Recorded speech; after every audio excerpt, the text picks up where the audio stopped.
Sir एक recent example मैं आपके साथ शेयर करना चाहूंगा सर। मैं अभी किसी इवेंट में मेरे को बुलाया, वहां पे ना एमएलए के लिए लड़ने के लिए आए लोग।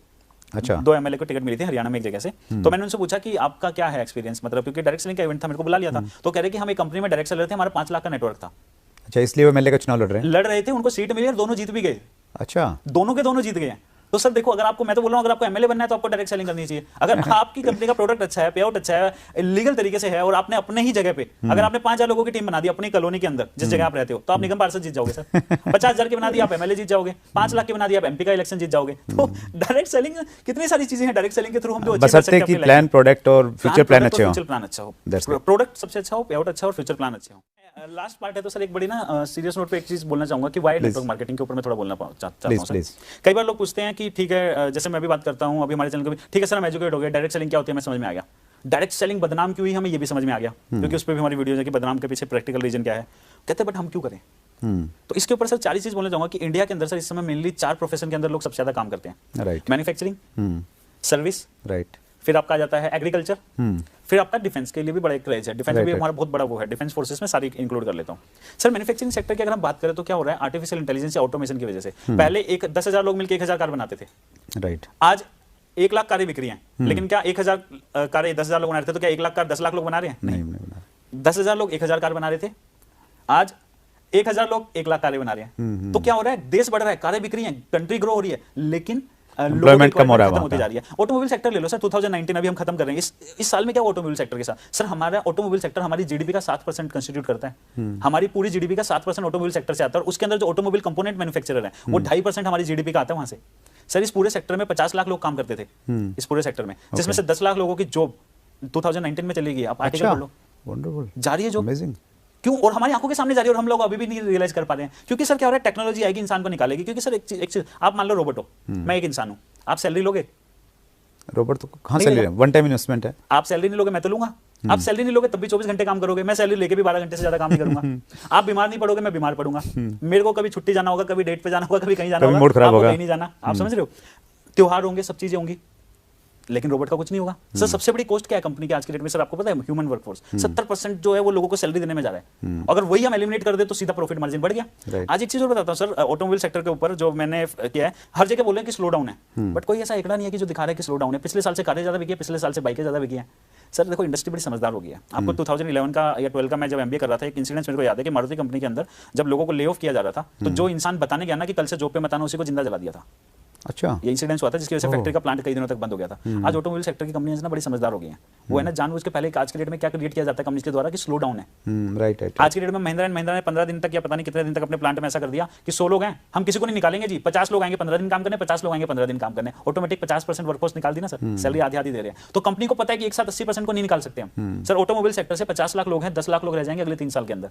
10 लाख निकल चुके हैं, अगले 30 लाख और निकाले जाएंगे, बट बिना बताए बिना दिखाए लोगों को ही ये क्रिएट कर, क्योंकि कंपनी भी डरी हुई है ना सर। एक साथ अगर आप बोल दोगे कि कल से 10,000 लोग हैं, 8,000 मत आना, वो आग लगा देंगे कंपनी के अंदर। तो इस तरीके की चीजें की जाती है। बट यहाँ से सीख क्या सकते हैं कि मैन्युफैक्चरिंग सेक्टर के अंदर लोगों को जॉब से निकाला जाएगा, और जब मैन्युफैक्चरिंग सेक्टर के अंदर लोगों को जॉब से निकाला जाएगा तो वो कहां जाएंगे सर? क्योंकि टेक्नोलॉजी है, खत्म कर दिया। और डायरेक्ट सेलिंग इकलौता ऐसा प्रोफेशन है सर जो आर्टिफिशियल इंटेलिजेंस प्रूफ है। इकलौती ऐसी इंडस्ट्री अगर हम ले लेते हैं जिसका टेक्नोलॉजी कुछ नहीं कर सकती सर, डायरेक्ट सेलिंग है। इंसानों का काम है, इंसान करते आए हैं, इंसान आज भी कर रहे हैं और आगे भी इंसान करेंगे। यहाँ टेक्नोलॉजी कुछ नहीं कर सकती। ऐसा नहीं है कि टेक्नोलॉजी आगे अभी इंसान हट गए और रोबोट इसको डायरेक्ट सेलिंग कर रहे हैं। तो सर डायरेक्ट सेलिंग से बेहतरीन प्रोफेशन फ्यूचर जनरेशन के लिए कुछ नहीं हो सकता। फिर आ जाते हैं सर्विस सेक्टर के अंदर। सर आज की डेट में मैं भी आया यहाँ पे, कैब बुक की मैंने, कार बुक की मैंने, कैसे की? ओला से। मैं बस कैसे बुक करता हूँ? रेड बस से। मैं टिकट ट्रेन कैसे बुक करता हूँ? आईआरसीटीसी से। मैं प्लेन कैसे बुक करता हूँ? मेक माई ट्रिप से। मैं हर चीज कैसे बुक कर रहा हूं?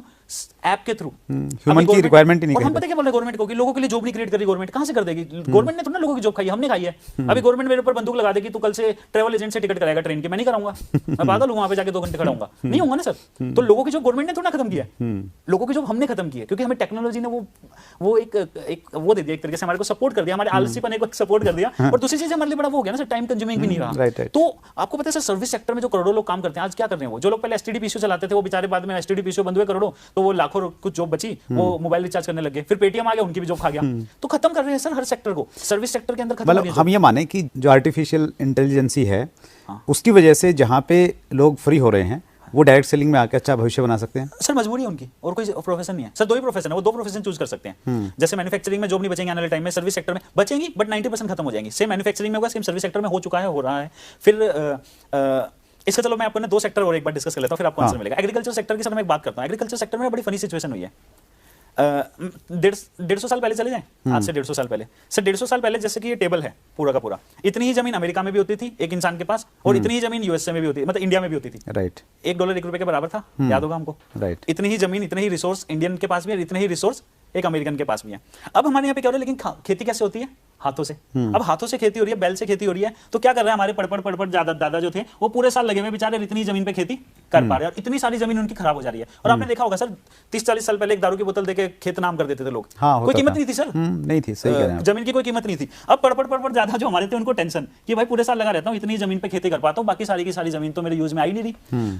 सेम चीज अमेरिका में भी थी, वहां के भी पड़ जो दादा थे वो भी टेंशन में कि यार पूरी नहीं आ रही। बट हमारे दादा ने इसका क्या सोल्यूशन निकाला, नहीं हो पा रहा ना, जितने हाथ उतना बढ़िया, into 10 into 6।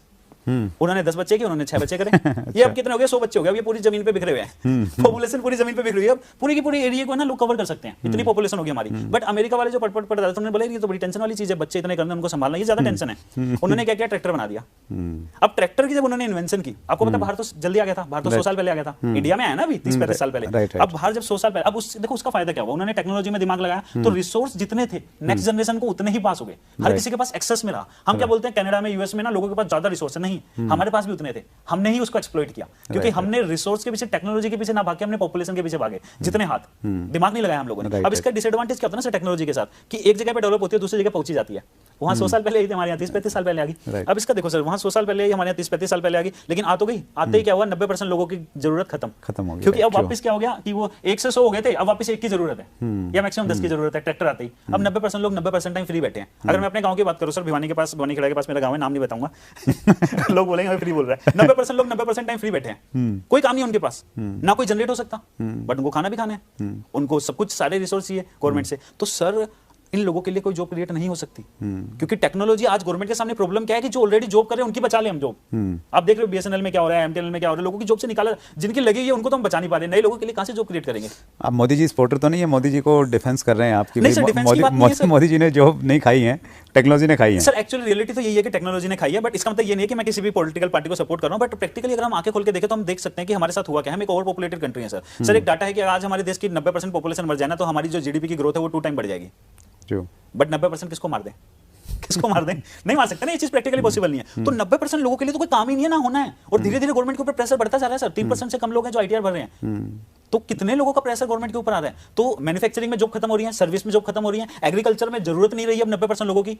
और लास्ट हमारा डिफेंस सेक्टर आया था, डिफेंस के ऊपर मैंने एक वीडियो बनाई थी कि डिफेंस से लोगों को निकाला जाएगा। लोगों ने बड़ा बोला कभी नहीं निकाला जाएगा, डिफेंस की तो सरकारी जॉब होती है सर। उसके 20-22 दिन के बाद एक आर्टिकल आ गया था 1,35,000 लोगों को निकालेंगे। प्रैक्टिकल यही है सर। आपको पता है आज हमारे यहाँ की आर्मी को अगर 80% हम खत्म कम कर दे, 80% अगर हमारी आर्मी निकाल दे हम, तो हमारे पास इतना पैसा बच जाएगा कि हमारी 20% आर्मी को हम वो रिसोर्सेज दे सकते हैं कि वो दुनिया की सबसे सुपर मतलब एक तरीके से मतलब आर्मी बन जाएगी, मतलब सबसे ज्यादा बेहतरीन एडवांस लेवल के उनके पास वेपन्स होंगे। बट ये हम नहीं कर सकते, क्योंकि 80 को निकालेंगे तो जिन्होंने वहां बंदूक कर रखी है वो यहाँ कर लेंगे कैसे निकाले, तो हम फंसे हुए हैं। तो इसलिए हम क्या कर रहे हैं, धीरे धीरे करके निकाल रहे हैं। आर्मी ने बोला 1,35,000 को निकालिए, धीरे धीरे करके उनको निकालना पड़ेगा। 80% लोगों को आर्मी से भी निकालना पड़ेगा सर, क्योंकि इंसान है ना, मर जाता है। और ये सारी की सारी जो क्षेत्र हैं ये डायरेक्ट सेलिंग की तरफ आ सकते हैं, आना ही पड़ेगा। कोई और सेक्टर नहीं ना, मैन्युफैक्चरिंग, सर्विस, एग्रीकल्चर और ये आपका डिफेंस या कोई भी आप सेक्टर ले लो, हर जगह टेक्नोलॉजी लोगों को निकाल रही है। इकलौता ऐसा सेक्टर है जो बाहें फैला के खड़ा है। किसी भी सेक्टर के हो आप, ना आपकी पढ़ाई लिखाई से मतलब, अनपढ़ भी आ सकता है, पढ़ा लिखा भी आ सकता है, लेडीज भी आ सकते हैं, जेंट्स भी आ सकते हैं, बच्चे भी आ सकते हैं, बुजुर्ग भी आ सकते हैं। हर सेक्टर को ये बाहें फैला के खड़ा है कि आ जाओ मेरे पास आ जाओ। मतलब डायरेक्ट सेलर्स आज का इंटरव्यू देख के बड़े एक्साइटेड हो जाएं कि हमारे पास में बहुत सारा स्कोप है, बहुत सारे लोग आने वाले हैं। सर बहुत ही ज़्यादा स्कोप है। डायरेक्ट सेलिंग ही मैं हमेशा बोलता हूं कि वो बच्चा है जो आने वाले टाइम में इस पूरे के पूरे देश का भार संभालेगा, और इसके अलावा कुछ भी नहीं है। और इसलिए मेरा कंसर्न भी हो जाता है, क्यों मैं सोच चैनल पे हम ट्राई करते हैं, हमारा पूरा का पूरा रहता है मेन चीज़ कि एजुकेट करें, और क्यों हमें मतलब कंपनीज को भी एक्सपोज करना पड़ता है, क्योंकि सर हमारा यूथ जा रहा है सर, हमारा देश, नेशन हमारा बिल्ड हो रहा है डायरेक्ट सेलिंग के थ्रू। हम इस 90% जो नेशन बिल्डिंग के लिए जो यूथ जा रहा है, इसको हम गलत डायरेक्शन में कैसे जाने दें सर, कैसे हम अपनी आंखें बंद कर ले, कैसे हम ना बोले। तो बहुत ज़्यादा रिस्पॉन्सिबिलिटी की काम है कि डायरेक्ट सेलिंग में हर डायरेक्ट सेलर को कहना चाहूंगा कि ये इंडस्ट्री जो उन्होंने चूज की है वो ऐसे टाइम पे चूज की है कि उनका जो फ्यूचर वो 100% प्रोटेक्टेड है, 100% सेफ है। हर किसी को, आज आप लोग चॉइस के साथ आए हो, जो नहीं आ रहे उनको मजबूरी में आना पड़ेगा, बट आना हर किसी को पड़ेगा सर, इसके अलावा और कोई रास्ता नहीं बचेगा। इसलिए हर किसी को डायरेक्ट सेलिंग करनी चाहिए और एजुकेट होकर करनी चाहिए, सबसे इंपॉर्टेंट चीज। आपने बहुत विस्तार से बताया सर, और ये जो लॉजिक्स आपने दिए इसको कोई झुठला नहीं सकता, बहुत डिटेल आपने जानकारी दी, और इसी प्रकार से आप एजुकेट करते रहिए अपने चैनल के माध्यम से। आज आपने समय निकाला सर, हमारे व्यूवर्स की तरफ से बहुत बहुत आभार।